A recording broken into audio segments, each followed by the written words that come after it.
ನಿನ್ನೆ ದಿನಾಂಕ 16/10/2025 ಶ್ರೀರಾಂಪುರ ಪೊಲೀಸ್ ಠಾಣೆ ವ್ಯಾಪ್ತಿಯಲ್ಲಿ ಒಂದು ಕೊಲೆ ಪ್ರಕರಣ ದಾಖಲಾದ ಬಗ್ಗೆ ನಮಗೆಲ್ಲ ಗೊತ್ತಿರುವಂತಹ ವಿಷಯ.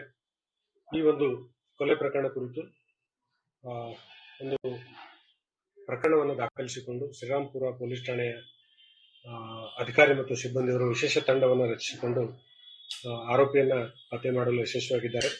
ಈ ಪ್ರಕರಣದ ಸಾರಾಂಶವೇನಂತಂದ್ರೆ, ಈ ಒಂದು ಏನು ಪ್ರಕರಣದ ಮೃತ ಮಹಿಳೆ ಇದ್ದಾರೆ, ಸುಮಾರು 20 ವರ್ಷ. ಇವರು ಬನಶಂಕರಿ ಆ ಏರಿಯಾದಲ್ಲಿ ಒಂದು ನರಗುಂದ್ ಕಾಲೇಜ್ ಆಫ್ ಫಾರ್ಮಸಿಯಲ್ಲಿ ಬಿಫಾರ್ಮಸಿ ಮಾಡ್ತಾ ಇರ್ತಾರೆ. ಈ ಒಂದು ಮಹಿಳೆಯವರಿಗೆ ಈ ಪ್ರಕರಣದ ಆರೋಪಿ ವಿಘ್ನೇಶ್ ಉರ್ಫ್ ಸಂಜಯ್ ಈತನ ಪರಿಚಯ ಇರ್ತದೆ. ಇವ್ರಿಗೆ ಮದುವೆ ಮಾಡ್ಕೊಳ್ಳಿಕ್ಕೆ ಪುನಃ ಒತ್ತಾಯ ಮಾಡ್ತಿದ್ದೆ ಅಂತ ಹೇಳಿ ಒಂದು ಮಾಹಿತಿ ಪ್ರಾಥಮಿಕವಾಗಿ ಗೊತ್ತಾಗಿದೆ. ಆ ಹಿನ್ನೆಲೆಯಲ್ಲಿ ಇವರು ಮದುವೆ ಮಾಡ್ಕೊಳ್ಳಿಕ್ಕೆ ನಿರಾಕರಿಸಿದ್ರಿಂದ ನಿನ್ನೆ ಮಧ್ಯಾಹ್ನದ ಸಮಯದಲ್ಲಿ ಈ ಒಂದು ಮಹಿಳೆಗೆ ನೈಫ್ ಇಂದ ಕತ್ತಿನ ಹತ್ರ ಮತ್ತು ಮುಖದ ಹತ್ರ ಎಲ್ಲ ಗಾಯಪಡಿಸಿ ಸಬ್ಸಿಕ್ವೆಂಟ್ಲಿ ಆ ಮಹಿಳೆ ಮೃತಪಟ್ಟಿದ್ದಾರೆ.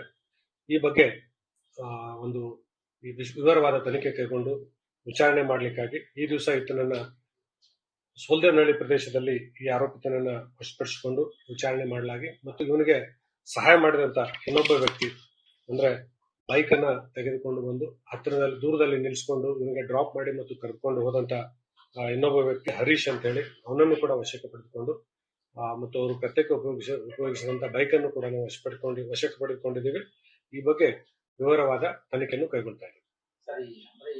ಹರೀಶ್ ಮತ್ತೊಬ್ಬ ಅರೆಸ್ಟ್ ಏನಾಗಿದ್ದಾನೆ, ಅವನು ಕೂಡ ಕೊಲೆ ಮಾಡಿದ್ರು, ಇಬ್ರು ಸೇರ್ಕೊಂಡು ಕೊಲೆ ಮಾಡಿರೋದಾ ಅಥವಾ ಅವನ್ನ ಎಸ್ಕೇಪ್ ಮಾಡೋದಕ್ಕೆ ಮಾತ್ರ ಪ್ಲಾನ್ ಕೃತ್ಯ ಮಾಡಿರೋದು ವಿಘ್ನೇಶ್ ಮಾತ್ರ ಅಂತ ನಮಗೆ ತನಿಖೆಯಲ್ಲಿ ಗೊತ್ತಾಗಿದೆ. ಬಟ್ ಇವನವನಿಗೆ ಅಸಿಸ್ಟ್ ಮಾಡಿದ್ದಾನೆ, ಅಂದ್ರೆ ನಿಯರ್ ಬೈ ಪ್ಲೇಸ್ಗೆ ಬೈಕ್ ಎಲ್ಲ ತಂದು ಡ್ರಾಪ್ ಮಾಡಿದ್ದು ಮತ್ತು ಸಬ್ಸಿಕ್ವೆಂಟ್ಲಿ ಇನ್ಸಿಡೆಂಟ್ ಆದ್ಮೇಲೆ ಅಲ್ಲಿಂದ ಅವನು ಕರ್ಕೊಂಡು ಹೋಗ್ಲಿಕ್ಕೆ ಸಹಾಯ ಮಾಡಿದ್ದು ಈ ವ್ಯಕ್ತಿ.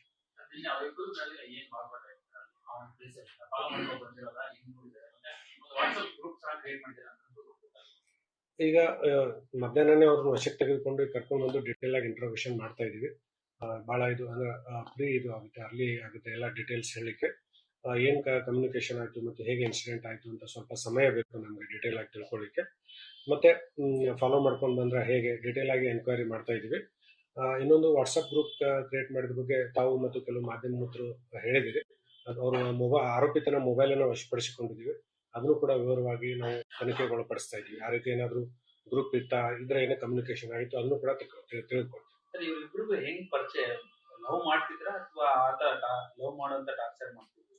ಈಗ ಒಂದೇ ಪ್ರದೇಶದಲ್ಲಿ ಇರುವಂತವ್ರು ಇಬ್ರು, ಬಟ್ ಲವ್ ಮಾಡ್ತಾ ಇದ್ರ ಏನು ಅನ್ನೋದ್ರ ಬಗ್ಗೆ ನಮ್ಗೆ ವಿವರವಾಗಿ ತಿಳ್ಕೊಬೇಕು. ದಿನಾಂಕ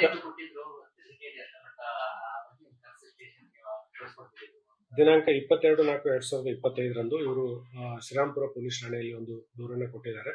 ಆ ದೂರಿನಲ್ಲಿ ಈ ತರ ನನಗೆ ಮದುವೆ ಮಾಡ್ಕೊಳ್ಳಿಕ್ಕೆ ಒತ್ತಾಯ ಮಾಡ್ತಾ ಇದ್ರೆ ನನ್ನ ವಿದ್ಯಾಭ್ಯಾಸಕ್ಕೆ ತೊಂದರೆ ಆಗ್ತದೆ, ಆದ್ರಿಂದ ಅವನಿಗೆ ಕರೆಸಿ ಸೂಕ್ತ ಬುದ್ಧಿ ಹೇಳ್ಬೇಕು ಅಂತ ಹೇಳಿ ಒಂದು ಕಂಪ್ಲೇಂಟ್ ಅನ್ನು ಕೊಟ್ಟ ಮೇರೆಗೆ ಶ್ರೀರಾಂಪುರ ಪೊಲೀಸ್ ಠಾಣೆಯಲ್ಲಿ ಕರೆಸಿ ಅವನ ಕಡೆಯಿಂದ ಅಂಡರ್ಟೇಕಿಂಗ್ ತಗೊಂಡು ವಾರ್ನ್ ಮಾಡಿ ಕಳಿಸಿದ್ದಾರೆ.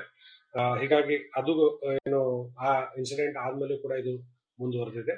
ಅಂದ್ರೆ ಆಮೇಲೆ ಅವರು ಪೊಲೀಸ್ ಠಾಣೆ ಗಮನಕ್ಕೆ ತಂದಿಲ್ಲ, ಬಟ್ ಆ ಟೈಮಲ್ಲಿ ಗಮನಕ್ಕೆ ತಂದಾಗ ಶ್ರೀರಾಂಪುರ ಪೊಲೀಸ್ ಠಾಣೆಯವರು ಅವ್ನು ಕರೆಸಿ ವಾರ್ನ್ ಮಾಡಿ ಅಂಡರ್ಟೇಕಿಂಗ್ ಕೂಡ ತಗೊಂಡಿದ್ದಾರೆ.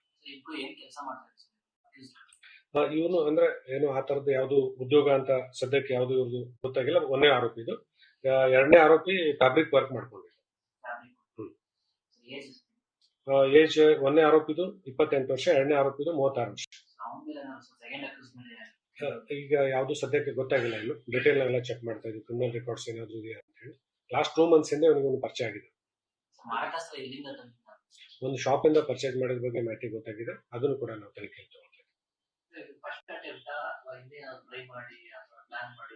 ಇಲ್ಲ. ಈಗ ಇಲ್ಲಿವರೆಗೆ ಗೊತ್ತಿರೋ ಮಾಹಿತಿ ಪ್ರಕಾರ ಇದು ಫಸ್ಟ್ ಅಟೆಂಪ್ಟ್.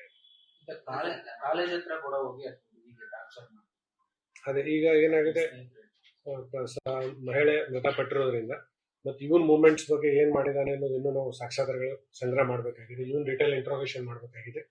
ಸೊ ಅದೆಲ್ಲ ಆದ್ಮೇಲೆ ನಾವು ಒಂದು ಕನ್ಕ್ಲೂಷನ್ ಬರ್ಲಿಕ್ಕೆ ಹೆಲ್ಪ್. ಒಂದು ಕೇಸ್ ಇದೆ ಅವನ ಮೇಲೆ, ಕೋವಿಡ್ ಟೈಮ್ ಅಲ್ಲಿ ಒಂದು ಇಂಪರ್ಸೋನೇಷನ್ ಮಾಡಿದ್ದ ಅಂತ ಹೇಳಿ ಒಂದು ಅವನ ಮೇಲೆ ಮಾರ್ಕೆಟ್ ಪೊಲ್ಯೂಷನ್ ಅಲ್ಲಿ ಒಂದು ಕೇಸ್ ರಿಜಿಸ್ಟರ್ ಆಗಿತ್ತು. ಅದ್ರ ಬಗ್ಗೆ ಒಂದು ಮಾಹಿತಿ ಸಿಕ್ಕಿದೆ. Thank you.